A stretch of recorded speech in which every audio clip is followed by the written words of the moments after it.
Hello, everyone, and welcome to Snap Take. This is Glazer of Snap Judgments, the official podcast of Marvel Snap Zone. We've got 4 great decks for you today, including the current number 3 ranked deck that you've probably seen all over the place, but still, we're going to break that down for you, tell you what it is, make sure you're ready for it. We've got an undefeated tournament winner from the Great Ika, and so much more. We've even got giveaway winners. Happy Father's Day to anyone who happens to partake, and let's get right into it with, well, a really great deck. I got an Infinity ticket with this and won a bunch on ladder with it. I did not expect this deck to be nearly as good or consistent as it was. Huge props to Dubos for coming up with this. This is very cool. This is really effective. The Typhoid Mary Luke Cage thing, along with Valentina, is an absolute stroke of genius for this list. You have to be a little bit careful with the Shadow King. I almost Shadow Kinged my in my Black Knight Shard, but I remembered last second that card had changed and was fine. But everything else about this list, this is a very strong, very effective list. If an expensive list that doesn't necessarily have cards that everyone always has, we've got other decks today. I promise you that you are more likely to have a couple of extra of these cards for. Although, though this is expensive, if you bought the season pass and opened for Black Knight like you should have when he was the meta card, there's only 2 high series cards here, so this isn't like the most expensive thing, assuming you buy the season pass and have been since at least January. All right, so you can find Dubos at twitch.tv/Dubos with 3 S's. It was Dubos' birthday when he made this, and this is an absolutely wildly good deck. Again, I got an Infinity ticket with it, and I took it to ladder and won a bunch of games and climbed some rank there too. This is an excellent list. So, US Agent can be Shang-Chi or Red Guardian for this list. Black Knight and Scar are needed, but Valentina is not needed. Valentina, I just don't know how to type sometimes when it gets late at night and I'm trying to make some slideshows. Valentina can probably be something like Cable, can probably be something like Jeff. Valentina is excellent in this deck. Make no mistake, that extra card it gives you is huge, but it is not a requirement. Also, we give away 1 season pass a week here on the channel for this month, and our winner is Alduk. Alduk, please find me on Twitter, Discord, or email snapjudgmentspodcast@gmail.com to claim your season pass. We are giving away a season pass every week. You'll have to watch the videos to see which video it is. Also, well, this isn't counting for this, but it is Dubos' birthday. Go follow Dubos on Twitch. Whenever Dubos streams, he's going to give away a season pass on me. So go check out Dubos. Dubos is a phenomenal player. Comes up with multiple meta decks and is really kind and friendly. So go check out Dubos, and if you watch him next time he streams, you can win a season pass. Follow him on Twitch, Dubos with 3 S's, win a season pass in honor of my friend's birthday. So turn 1, Black Knight is generally your goal. You will play Blade sort of whenever the right target is there. If you have Ghost Rider or you have Black Knight, you play Blade whenever it's honestly Scar, Infinite, even sometimes Typhoid. Turn 2, you would generally like to be Valentina. It feels real bad to play nothing on turn 1 and 2, but I almost never play US Agent on turn 2. Turn 3 is Luke or Sif. Sif means I have one of the big cards in hand. Turn 4, you have 4 options. You can play Typhoid Mary, and I'm fine just cold playing Typhoid Mary and taking the risk of not seeing Luke if I must. Ghost Rider, the Infinity Shard, or the Valentina card. Any of those are perfectly fine plays. Turn 5, I would really like to drop Sarah. Sarah enables a ton, but sometimes you can drop Scar, because if you played Typhoid Mary or got the Ghost Rider Shard thing, Scar will cost 5. Will cost 4, and then you'll have an extra energy. Oh well. But that lets you get Scar out, which is pretty damn nice as a turn 5 play. Or you can play one of your 3s, Luke or Lady Sif, plus US Agent. This is one of your best shots to get US Agent. Turn 6 is 2 4s if you have Sarah, which is the same 4s as you had on turn 4, or you can play a 4 plus Shadow King or US Agent, which is again just a massive power swing. You can also do several smaller things, which is pretty nice. If you ended up with a thing I did in a game was drop Typhoid Mary after a Sarah, drop Typhoid Mary, Luke, and US Agent. And there's just a lot of ways to spread power like this. This doesn't have a ton of bad matchups. It is a really good deck into the meta. One last look at it, I strongly urge you to give this deck a try. If you have access to these cards, this Toxic Knight is really cool. Alright, please hit that sub button, hit that like, hit that comment. We're trying to get to 12,000 subs. We are constantly trying to grow the channel, doing our best to bring you the best Marvel Snap content 7 days a week, at least very often 4, but always at least 3 brand new decks a week. All the Marvel Snap news. This is your one-stop shop for everything Marvel Snap. Hit that sub button, and if you're subbed, like, comment, watch as long as you can. It really does help the channel grow, and we appreciate it. All right, next up we have Safety's Pool Shark 3.0. This is the number 3 ranked deck. Safety's just been like a complete beast lately. Not that I coined the phrase when I first started making videos, Safety is a genius, because Safety comes up with completely original decks that often rock the face off the meta. This one is less original than Safety's usual complete insanity, but it is still incredibly powerful. It's also relatively cheap. Kyra is a card you can 1,000% do without in this deck, which means Snow Guard is a card you can 1,000% do without, which means you need Gilgamesh and Mockingbird, and everything else is sort of doable. All right, so you can find Safety at twitch.tv/safetyblade. He's Australian, so he twitches. He's live on Twitch at sort of various strange times for me, who's in the Eastern time zone of the United States, but what are you gonna do? Snow Guard here is totally replaceable with Iceman, Nico, whatever you want. You need Mockingbird and Gilgamesh. Kyra can be Armor, Super Scroll, Red Guardian, Nocturne. There is no shortage of cards Kyra can be. If you don't have Kyra and you are running up against Surfer and your opponent snaps you, do yourself a favor and assume they have Killmonger and run. If you're running up against Destroy, the second there is any snap, run away, or you can even just run away sooner, assuming that Killmonger snap is going to come.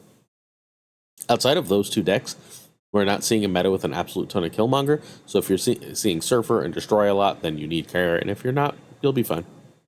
Safety is currently rank 3 with this deck. He fell down a few ranks just experimenting, trying things out, and then, well, he just casually decided to build the best zoo list. I believe KM has also featured this at this point. Casually decided to make the best zoo list and spread it around.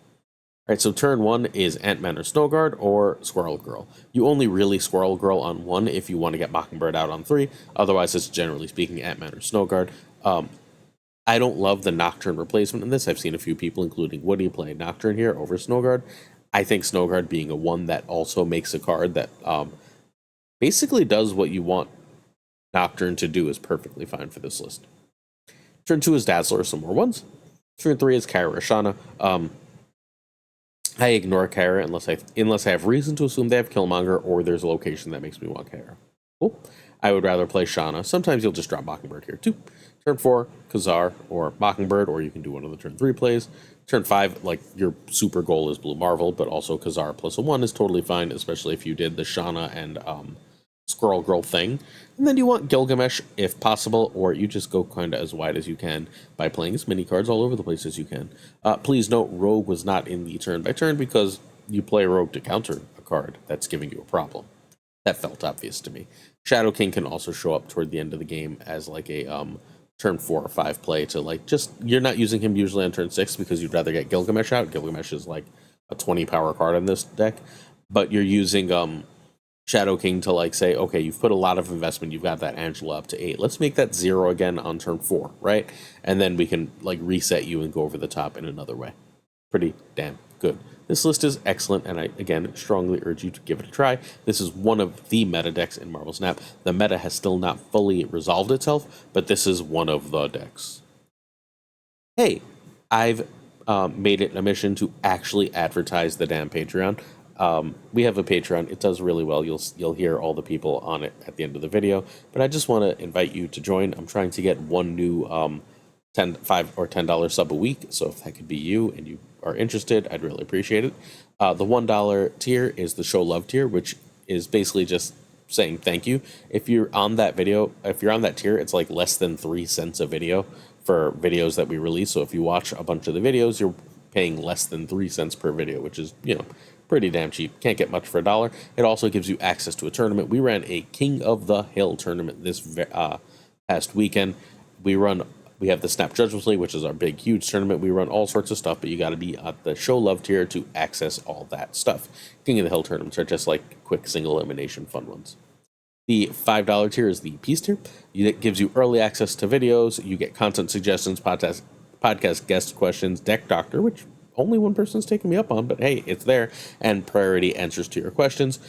The $5 tier is greatly, greatly appreciated. Basically, every night that's not Saturday or Sunday, I release the video the second I make it, and then I put it live for like a half hour before. But you get early access to the videos, which means you get early access to the decks.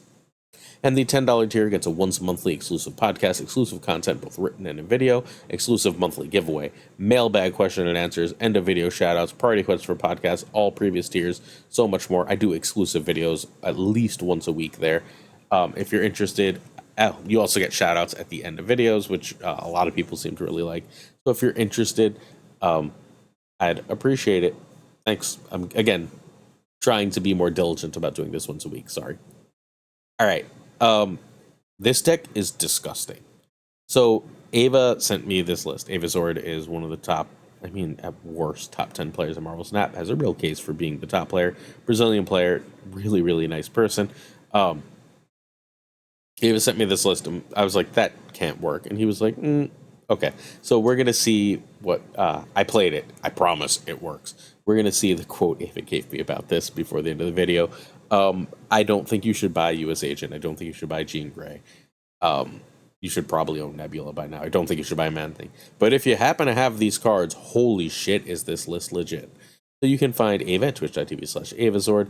Nebula can be Nightcrawler here without losing too very much. Agent, Man-Thing, and Jean are all needed. Otherwise, the list takes a huge hit.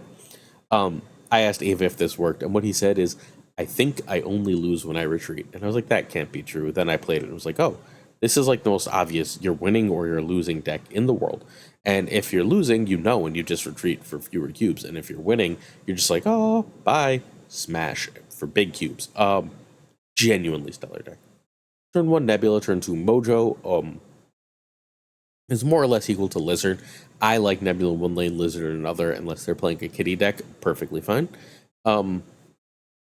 That Sage should be save US Agent. US Agent very rarely comes down on turn 2. Turn 3, Jean is your priority. You're also fine with Luke, Cap, or Cosmo. Cosmo is my least favorite turn 3 play because it can win you the game by holding it. Luke and Cap are totally fine here. There's not a lot of Enchantress in the meta, so you're fine sort of dropping them.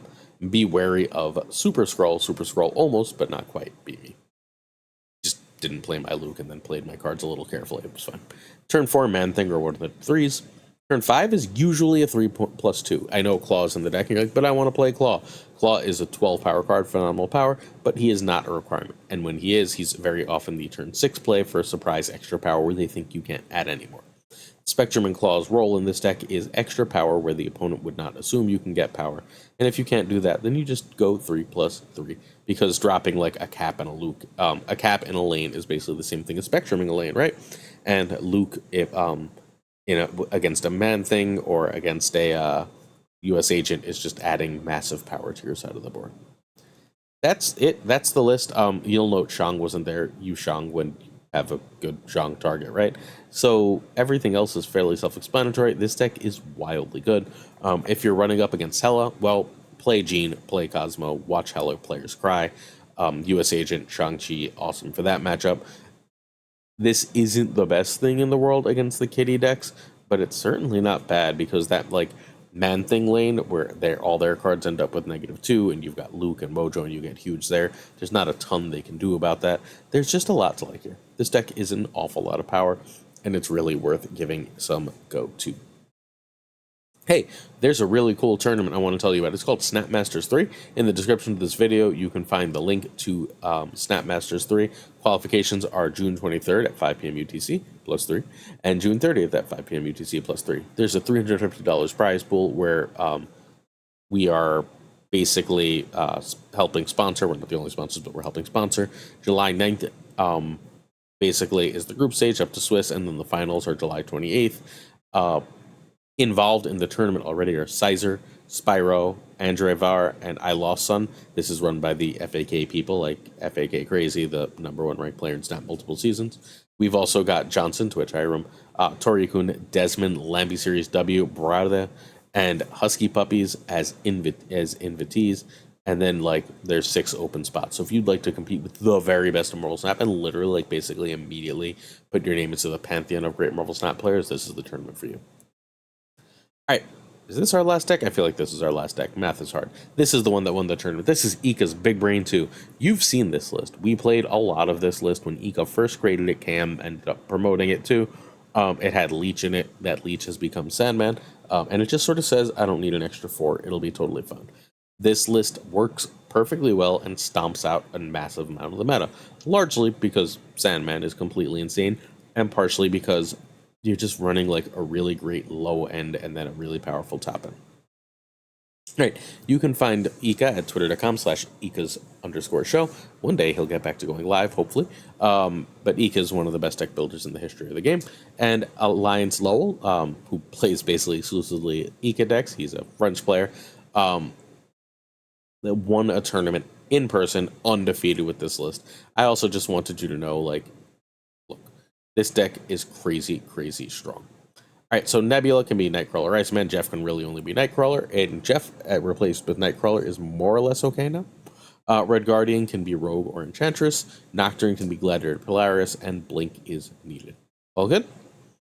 Okay, so again, this went undefeated in the tournament, facing all the meta decks, so worth checking out. Turn 1, Nebula. Widow if Nebula. Jeff if not is generally my turn 2. That being because on turn 5, on turn 4, if I have to play a 2-drop, I'd rather it be Widow, because if I blink it, blinking a Widow is better than blinking a Jeff. Turn 3, Nocturne is generally better than Red Guardian. Again, Red Guardian is a card I would rather play on turn 4, if possible, because if blinking, better. Good? Although, obviously, if there's a great Red Guardian target, don't hesitate. Turn 5, you blink if you drew a lead or played a 3. Sandman, if you basically auto-win off it, are they playing bounce? Are they setting up to go wide? Well, Sandman yourself. And, you know, if neither of those two things are true, you just drop a Claw, because Claw's a lot of power. Just make sure whatever card you play on turn 4, you don't play in the far right lane, so if you do get Claw, you're not wasting his ability. Then turn 6 is just Doom or Magneto, whatever work. Spend the time, do the math, win the game. All good. This list is sweet. It's really strong. It's still really strong. Everyone forgot about it. Don't be that person. Go play this list and win some cubes. Question of the day, then we out of here. All right, DJ the Frostman asks, do you think we'll get a Kang rework anytime soon? And yes, I do. I don't know why, but my gut says that they know what they want to do, and they've already basically worked on, they're already working on it. I have nothing to base that off except a gut feeling. I do think we're going to get a Kang rework relatively soon, within, like, by September, I'd say. Mwatsamali wonders if it should show opponent's deck at the end of the game. I don't think so. I think that, like, there's a benefit to playing a lot and learning the decks, and just seeing everyone's deck sort of takes away from that. I don't hate it, but I don't want it. Like, it wouldn't break the game, it wouldn't make me sad, but I don't especially want that. Caretix Lee wonders if collector's caches are worth opening, given all the avatars and gold tickets and stuff. I mean, yeah, they are. They're not changing them to make them significantly better, and if they do, they've promised us they're going to backproof them, so, like, you're not getting anything by hoarding them, so you might as well open them. You'll get some cool variants, you'll get some credits, you'll get some tokens. Having cool variants, credits, and tokens is good, so I think that they're worth opening. Glad Cornelius asked the character I most want in Marvel Snap, and that was a bunch of Young Avengers characters, but that was spoiled as the August season, so I think the character I would like most in Marvel Snap right now is, Bastion. X-Men 97 reminded me how cool that character is. We already have Nimrod. If it did something like Nimrod plus Sentinel, I don't know what that would be off the top of my head, but excuse me, but that would be extraordinarily cool, given that Bastion is Nimrod meets Sentinel. Oh, sorry. In the comics, I really am rooting for that as what we do. Sorry, I went to the movies. Inside Out 2 is phenomenal, by the way. Sorry. I found a piece. That's disgusting. Let's move on. If you have a chance to see Inside Out 2, see Inside Out 2. It is Pixar return to form. Genuinely beautiful, touching movie. Heartwarming, like, damn near perfect. Go see Inside Out 2, please. All right, certain tiers of support on our Patreon come with on-air thanks. Let's say thank you to Abigail Giesland, Mandatory Burnout. Hey, Mandatory. Cables. Irregardless, it is a word. David G. Wingfield, one of the OGs. Direwolf, another OG, always kind, LAB. FaThorNewman, check him out on YouTube. Good Dog Gamer, who just got 6 splits, check him out on Twitter. This is The Way, all the way from Scotland. Inc. I am Frostman, who I believe is also DJ the Frostman, who asked a question. Jay Neverett, J.D. McDonaldino, who says I should find less scrubs to have on the podcast. King of Questions, Kiertix Lee. Koi Ray, coming all the way from Japan. Pyro Froze, hey Pyro. The Goat Seeker, my regular opponent on ladder. Denman Falcon, hey Denman, check him out on YouTube. The Great Docty, the Newberry. Fat Nick, who, hey bud, happy Father's Day. Doku, Ginger Prime, hey Ginge. Philip Rakovich, the Ratco. Haplo, Kenny Loggins of the Danger Zone. Another OG, Rob Silverman. The Notorious, The Bizza. X-Source V and Skippy G, our rhyming friends. Timey Nyquist, who won Snap Judgments League Season 1. King of Bros, Black Dahlia. The Great Kazoo, Jessica Gamble, howdy Jess. Ryan Wood, who asks a bunch of questions, comments all the time, hey Ryan. Kev Cihoda, Kev. Luna Chris, my former student, Louis Antunes. Mod Supreme Models, the one and only Darth Tater, Remus Atala, Brian Kaufman, Tristan H. Martin, Jason B., our newest member, thank you, Jason, The Fuzzy Dunlop, Spectrumix, Matt H., DJ Mecky Hijinks, No Frickin' Flex, Ocularis, hello, Craig Sterry, Mr. Craig Sterry, Pretty Damn Chill, Seamus, all caught up, Jonesy, Two Ties, who's got a great deck we'll be featuring soon, the Pirate King Tuccrr, the Homie Min, and of course Gunny T, where the T stands for. Please check out the Patreon. We'd really appreciate your support. See you tomorrow for another Snap Take. We'll have, I think, we're looking at 4 decks. We might actually be looking at more than 4 decks for tomorrow. Get ready. Happy Father's Day to anyone again. Peace. Peace.